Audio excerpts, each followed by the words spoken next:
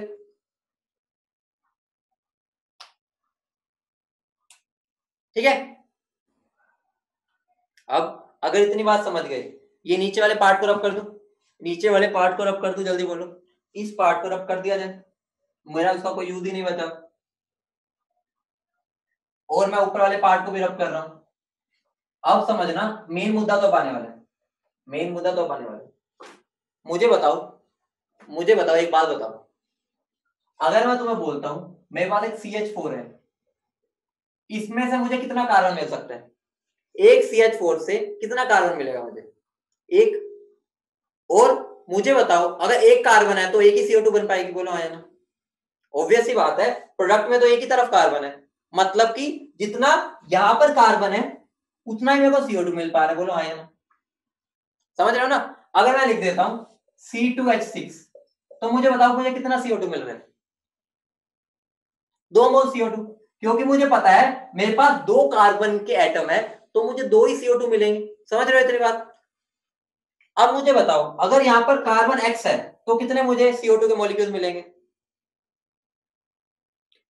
अगर मैं बोलूं मेरे पास, अगर मैं बोलता हूं इसका मेरे पास 1 मोल है, ठीक है, अगर मेरे पास इसका 1 मोल है, मुझे बताओ, ठीक है, तो इसके कितने मोल मिलेंगे मुझे। तो मैं ये चीज बोल सकता हूं, मुझे एक बात बताओ, मैं ये चीज बोल सकता हूं, मुझे एक चीज बताओ, मैं ये बोल सकता हूं मोल्स ऑफ कार्बन, जो कार्बन के मोल है वो मोल ऑफ CO2 के बराबर होंगे, बोलो हाँ या ना। मोल्स ऑफ कार्बन, ये X, वो किसके इक्वल है, मोल्स ऑफ CO2, वो भी X है। इतनी बात क्लियर है, बोलो,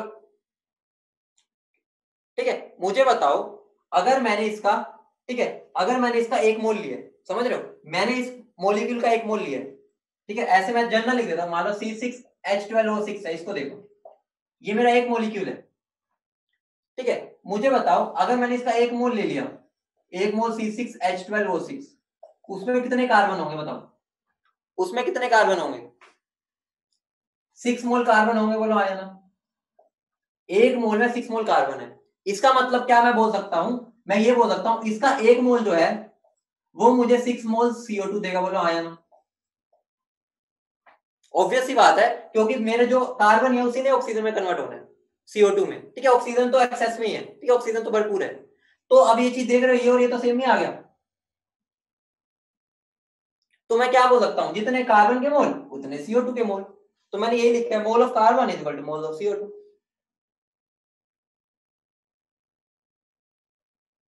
समझ गए, बोलो, समझ गए। तो मैं ये बोल सकता हूं मेरा जितना कार्बन का मोल होगा उतना ही मेरे को CO2 का मोल चाहिए होगा, मिलेगा। समझ रहे हो बेटा, छोटी सी बात है यार, ध्यान से देखो, अगर मैं बोल रहा हूं 1 मोल ग्लूकोज है, तो मुझे बताओ 1 मोल ग्लूकोज के अंदर कितने मोल कार्बन है, 6 मोल कार्बन। बोलो इतनी बात समझ रहे हो, पहले बताओ बेटा, O2 को भाड़ में जाने दो, मैं यहां बता रहा हूं कि कार्बन के ऊपर ध्यान दो अभी, ऑक्सीजन तो मैं ही दे रहा हूं, मेरी मर्जी है, ऑक्सीजन भाड़ में जाने दो, बस मुझे कार्बन पे फोकस करो अभी। 1 मोल अगर इतना है, 1 मोल अगर ये है, तो उसके अंदर 6 मोल कार्बन है, बोलो हाँ या ना, इतनी बात बताओ, 6 मोल कार्बन है उसके अंदर। और अगर मैं बोलूं, अगर मैं इस 1 मोल को जलाता हूं, 1 मोल को अगर मैं जलाता हूं तो मुझे कितने CO2 मिल सकते हैं, जितने कार्बन होंगे, ऑब्वियस सी बात है, जितने कार्बन होंगे, कार्बन कितने हैं इसके अंदर, 6, तो मतलब मुझे 6 मोल ही CO2 मिल सकती है। समझ रहे हो इतनी बात। अब मुझे बताओ, ये दोनों चीजें सेम आई या नहीं आई, इक्वल आई या नहीं आई, तो मैंने यही तो लिखा है, moles of carbon is equal two moles of CO2। ठीक है, समझ गए, बोलो। अब दूसरी बात पर आते हैं, अब मैं आता हूं हाइड्रोजन पर, किस पर आ रहा हूं, हाइड्रोजन पर, ध्यान से समझना। अब मैं आ रहा हूं हाइड्रोजन पे, मुझे बताओ जो मोल्स ऑफ हाइड्रोजन होंगे वो कितने हैं बताओ, मोल ऑफ, यहां पर मैं एक्सप्लेन, ठीक है, मोल्स ऑफ हाइड्रोजन कितने हैं बताओ, मोल्स ऑफ हाइड्रोजन कितने हैं भाई, मोल्स ऑफ H2O बताओ कितने हैं, मोल्स ऑफ H2O, क्योंकि हाइड्रोजन तो सारा का सारा इसी में जा रहा है और कहीं तो नहीं जा रहा रास्ते में, ठीक है, घूम तो नहीं रहा, सारा का सारा हाइड्रोजन इसमें जा रहा है, सारा का सारा कार्बन इसमें जा रहा है। लेकिन ऑक्सीजन क्या हो रहा है, बंटवारा हो रहा है, ऑक्सीजन यहाँ पे भी है, यहाँ पे भी, यहाँ पे भी, यहाँ पे भी। तो ऑक्सीजन की बात नहीं कर रहा मैं, बस उसकी बात कर रहा हूँ जो पूरा का पूरा इधर से उधर जा रहा है। समझ रहे हो, मतलब एक कंपाउंड से डायरेक्ट पूरा का पूरा दूसरे में जा रहा है। यहाँ पे देखो कार्बन पूरा का पूरा इससे इसमें गया, हाइड्रोजन पूरा का पूरा इससे इसमें गया, रास्ते में अपना, ठीक है, इधर उधर भटका तो नहीं है, बिल्कुल एक ही जगह पर गए। मुझे बताओ मोल्स ऑफ H2O कितने हैं, Y/2। अब मुझे बताओ इन दोनों का अगर मैं रिश्ता निकालना चाहूं, वो रिश्ता क्या होगा, जल्दी बोलो, इन दोनों का रिश्ता बताओ, जल्दी बोलो, इन दोनों का रिश्ता क्या होगा।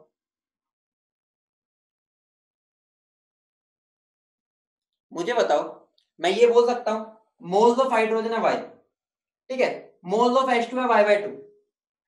मुझे बताओ ज्यादा कौन होगा। इसका मतलब मैं ये बोल सकता हूं हाइड्रोजन के मोल्स 2 गुना है H2 के मोल्स के, बोलो हाँ या ना।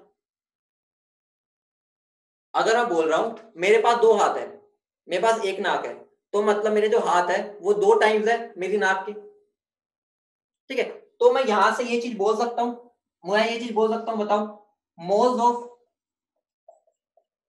Hydrogen will be twice of moles of H2, बोलो हाँ या ना। ठीक है, दिख रहा है ना, ये Y है, ये Y/2 है, ठीक है, मतलब H2O इसका आधा है, तो मैंने यही तो लिखा है कि मोल्स ऑफ हाइड्रोजन है वो 2 टाइम्स है H2O की। बोलो क्लियर है, बोलो। इसको और अच्छे तरीके से, कईयों को ना ऐसे समझ नहीं आता, उसके लिए मैं बिल्कुल सिंपल मैथ करा देता हूँ, सिंपल मैथ, ठीक है, सिंपल मैथ कराता हूँ, वहां से भी तुम्हें अपने आप दिखेगा। मुझे बताओ जो बिल्कुल बचपनों वाली मैथ, मुझे बताओ मैं यहाँ पर Y है, जो Y की जगह मोल्स ऑफ हाइड्रोजन लिख सकता हूँ, ये Y का मतलब यही है, तो मैं Y की जगह यहाँ पर क्या लिख सकता हूँ, मोल्स ऑफ हाइड्रोजन लिख दूं, यही तो है, और डिवाइड बाय 2, मैंने Y की वैल्यू पुट किया, बस बोलो। अब क्या हो गया, मेरा मोल्स ऑफ हाइड्रोजन, अगर मैं 2 को इधर ले जाऊं क्या बन जाएगा, क्या बन जाएगा, moles of hydrogen twice of moles of H2, ये तो मैंने बोला था, अब तो मैथमेटिकली प्रूव कर दिया, ठीक है। तो मैं क्या बोल सकता हूं, moles of hydrogen is equal to twice of moles of H2, बोलो कि हाँ या ना। अब बात ऐसी है, घर जैसी है, बात ऐसी है, घर जैसी है, कि जो मैंने तुम्हें समझाया है समझ आ गया, बहुत बढ़िया, 10 बार करोगे आ जाएगा समझ, कि इसको पहली बार में नहीं आ रहा, दूसरी बार में आएगा, दूसरी में, तीसरी में, समझो। मान लो किसी को भाई समझ ही ना आए, वो कहे यार मेरे तो पल्ले ही नहीं पड़ रहा, उसको तो भाई 2 चीजें ही ध्यान रखनी है, और वो 2 चीजें क्या है, number of moles of carbon, number of moles of CO2, number of moles of hydrogen is equal to 2 times of number of moles of H2O। यही मेरा मूल मंत्र है, यही मेरे क्वेश्चन में यूज होना है, ये सब तो मैंने यहाँ पर लिखना भी नहीं है। समझ गए, समझ गए, यहां से मैंने मुद्दा तो बस यही निकाला है, मतलब मेरा काम की चीजें तो यही है, समझ रहे हो, बोलो। क्वेश्चन में अप्लाई कराऊंगा फिर देखूंगा ना।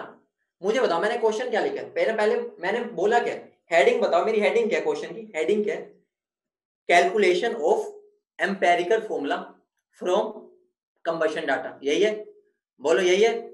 हाँ, अब मुझे बताओ कंबशन डाटा का मतलब क्या होता है, कंबशन डाटा का मतलब होता है मैंने अगर किसी चीज को बर्न किया तो उससे कितनी CO2 मिल रही है और कितना H2O मिल रहा है, वो मैं मेजर करूंगा और वो मैं तुम्हें बता दूंगा।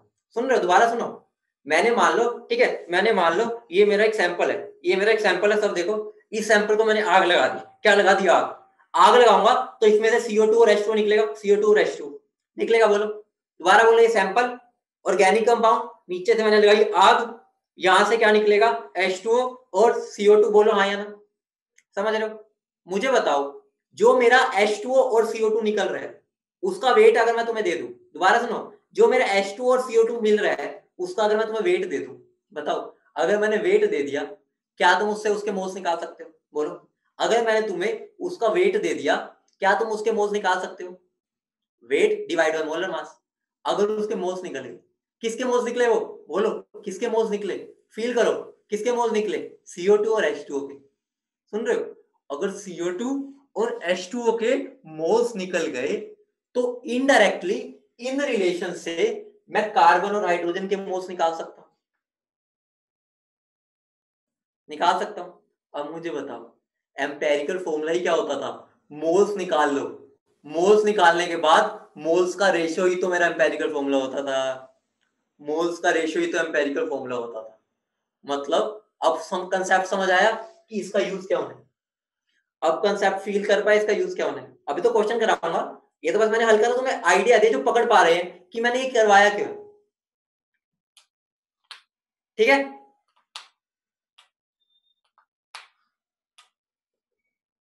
हाँ बेटा यस संयम। बेटा इक्वल क्यों नहीं है वो तुम्हें इक्वेशन से ही दिख रहा है। क्यू का मतलब क्या होता है, क्यू का मतलब ये इक्वेशन ही तो होती है, बैलेंस किया हमने, समझ गए ना सब। बोलो भाई फटाफट बोलो। अब एक क्वेश्चन करें इस पे, अब एक क्वेश्चन करें और फिर इसका दी एंड करें, खत्म करें, इसका खात्मा कर देंगे। सब एक क्वेश्चन करते हैं, मजेदार क्वेश्चन, ध्यान से देखना। ठीक है, क्वेश्चन क्या है ध्यान से देखो, क्वेश्चन क्या है।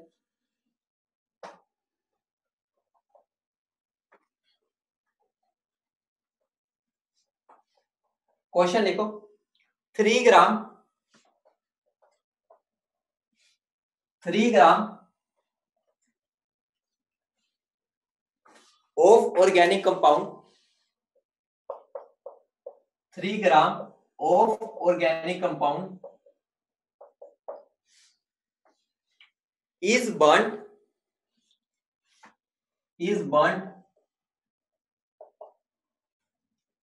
in excess of air, in excess of air, air बोले तो क्या है यहाँ पर, ऑक्सीजन ही, ठीक है, एयर बोल रहे तो हम ऑक्सीजन ही लेके चल रहे हैं। To give 4.4 gram CO2, 1.8 gram H2O, calculate molecular formula. अब देखो एक है, एक है, ध्यान से देखना, एक हो गए आम जिंदगी वाले लोग। आम जिंदगी वाले लोग कौन होंगे, आम जिंदगी वाले लोग कौन होंगे, जो पूरी पहले इक्वेशन लिखेंगे, उसके बाद बैलेंस करेंगे, उसके बाद रिएक्शन को चलाएंगे और चलाते चलाते पागल हो जाएंगे। हमें तो ऐसा कुछ भी नहीं करना। मैंने जो 2 मूल मंत्र दिए हैं उनका जाप करना है बस, इक्वेशन लिखने की भी जरूरत नहीं है। समझ रहे हो, मेरे को पता है उसने कंबशन डाटा दिया और मुझे पता है कंबशन डाटा से मुझे फॉर्मूला निकालना अच्छे से आता है, शॉर्टकट सीखा हुआ है मैंने। तो मुझे क्या इक्वेशन लिखनी चाहिए यहाँ, क्या मुझे यहाँ ऑक्सीजन लिखनी चाहिए, बताओ मुझे, क्या मुझे यहाँ लिखनी चाहिए? नो, मैं तो भाई सीधा मेंटोस जिंदगी वाला हूँ, आम जिंदगी नहीं जीते हम। मेंटोस जिंदगी का जवाब क्या होता है, मेंटोस जिंदगी मुझे कहती है number of moles of carbon is equal to number of moles of CO2। अगला क्या बोलता है वो, number of moles of hydrogen is equal to twice of number of moles of H2O। अब मुझे बताओ एक बात बताओ, सारे एक बात बताओ, number of moles of CO2 कितने आएंगे, 4.4 divide by 44। Number of moles of H2O कितने आएंगे, 1.8 डिवाइड बाय 18, कितने आ गए, 0.1 और 0.1 आ गए।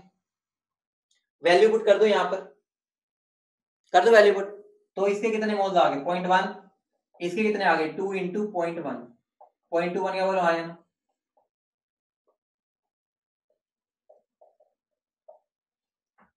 अब एक बात सोची तुमने यार, ऑर्गेनिक कंपाउंड में तो ऑक्सीजन भी होता है, CXHYOZ, होता नहीं होता, होता है, लेकिन ऑक्सीजन के लिए तो हमने कुछ सोचा ही नहीं।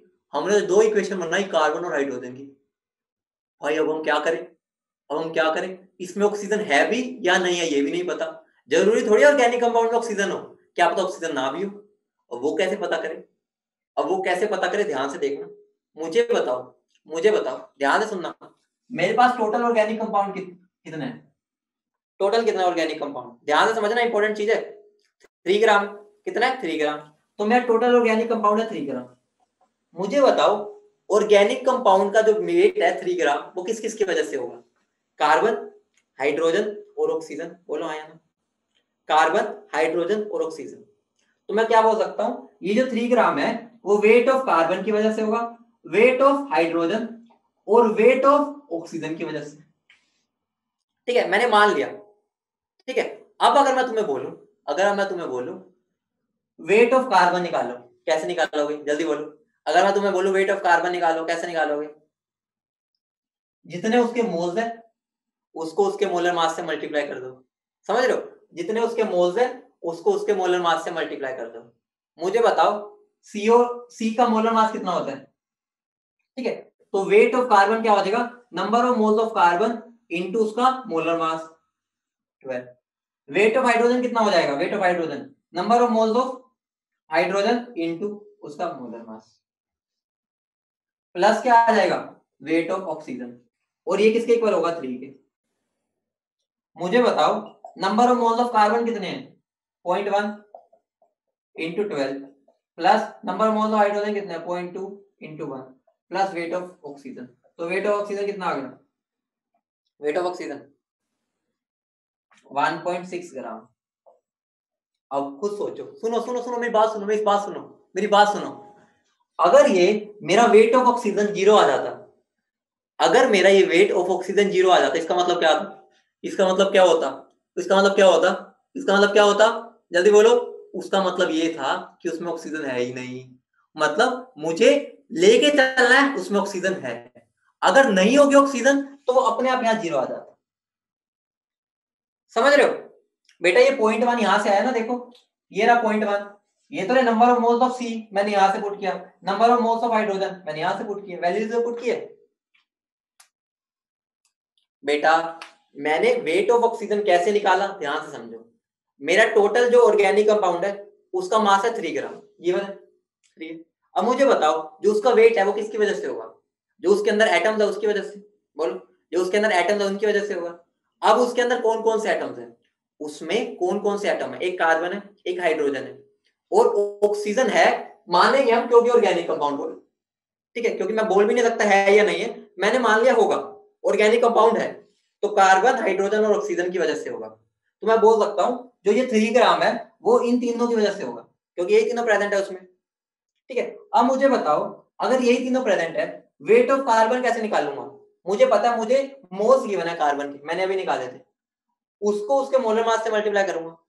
ऐसे हाइड्रोजन का वेट कैसे निकालूंगा? मोल्स निकाले थे अभी मैंने, उसको हाइड्रोजन के मोलर मास से मल्टीप्लाई कर दूंगा, 1 होता है, वहां से मेरा वेट ऑफ ऑक्सीजन आ जाएगा। अगर मान लो ये 0 आ जाता, इसका मतलब था उसमें ऑक्सीजन नहीं है, तो हमें ऑक्सीजन लेनी नहीं थी। यहां पर उसका वेट आ गया, मतलब कुछ ऑक्सीजन है। अब मुझे बताओ, मैंने क्या बताया? अगर मुझे फॉर्मूला निकालना होता है, फॉर्मूला, तो मुझे मोल्स का रेशो चाहिए, मुझे मोल्स का रेशो चाहिए। बोलो, मेरे पास वेट ऑफ ऑक्सीजन आ गया, तो number of moles of oxygen कितने होंगे? जल्दी बोलो, number of moles of oxygen कितने होंगे? 1.6 डिवाइड बाय 16.1।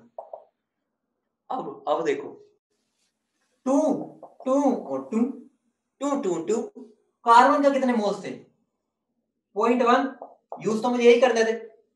नाइट्रोजन की हाइड्रोजन कितने थे? 0.2। ऑक्सीजन के कितने? 0.1। क्या ये सिंपलेस्ट रेशियो है? क्या ये सिंपलेस्ट रेशियो है? नहीं है। मैं तीनों किससे डिवाइड कर दूंगा? तीनों किससे डिवाइड कर दूंगा? 0.1 से। तो मेरा आंसर क्या बन जाएगा? 1:2:1। तो मेरा फॉर्मूला क्या बन गया? CH2O is my answer. इतना मजेदार क्वेश्चन था। अभी तो ये सोचो, मैंने यहां पर इक्वेशन का यूज भी नहीं किया। अगर इक्वेशन यूज करता तो कितना बड़ा बन जाता। मैं रिएक्शन ही चलाता रह जाता, रिएक्शन चलाता जाता। अभी तो मैंने बस मोल कंसेप्ट यूज किया पूरा, क्योंकि मैंने ये वाली चीज समझ ली थी कैसे आई। क्लियर है? बोलो बोलो, क्लियर है?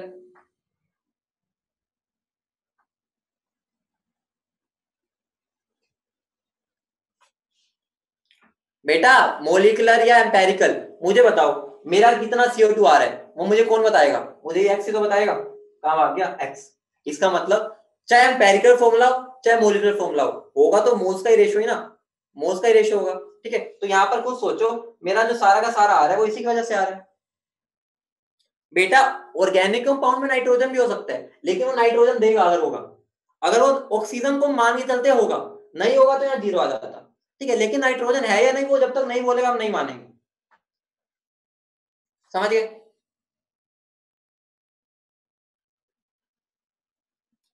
बेटा चाहे मोलिकुलर चाहे एम्पेरिकल हो, है तो मोल्स का रेशियो।